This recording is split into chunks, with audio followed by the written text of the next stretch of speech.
Hello, hello. Great to see you guys. All right, we're still talking about the American Revolution and how we pulled off this victory. It's unbelievable.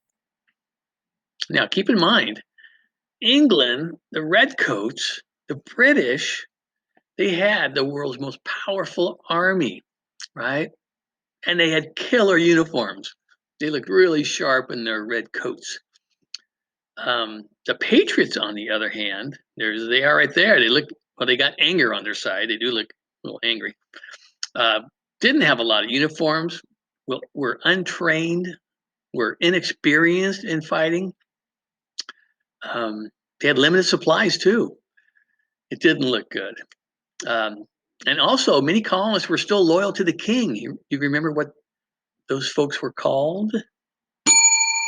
Tories, yeah. And then even a bigger percentage of colonists were riding the fence, as it were. They weren't sure what side they were on, back and forth. Do I want the king to win, or I do like my neighbors? They didn't know what side they were on.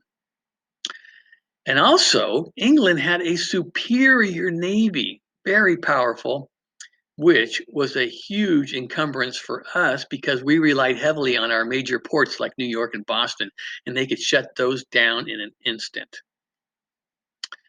How do we win this? Well, we had phenomenal leaders. We were lucky that our founding fathers, Washington, Jefferson, Hamilton, Franklin, and the rest, were not only smart, they were courageous, well educated, and in some cases, geniuses. We were lucky to have them. We also had a really successful network of spies, believe it or not. They carried letters back and forth inside British lines. They used invisible ink. So if they were caught, the letters looked like regular old letters. But in between the lines, they had invisible ink secret messages. Pretty cool. We did have the home field advantage. This was our country. We knew it far better than the redcoats coming over from England. We knew where to hide, right? We knew how to escape. We knew where to trap the British army. We also fought kind of dirty, I have to admit. British were in lines. They were very disciplined. They had their way of professional fighting. Uh, the Patriots, on the other hand, we had snipers. They were hiding in the bushes behind rocks and trees, picking off their generals left and right. They did not think we fought fair.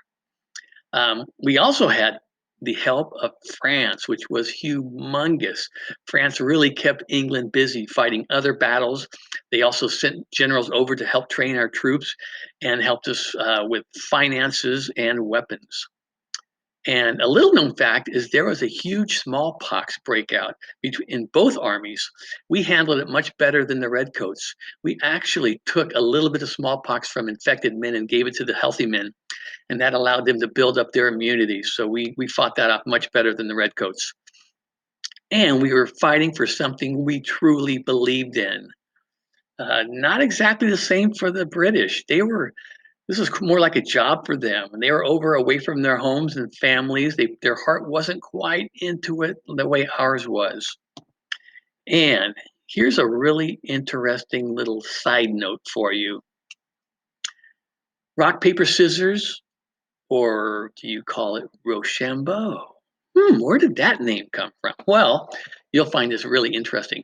Legend has it that after the Battle of Yorktown, in 1781, it was officially the end of the American Revolution. We had beaten the British.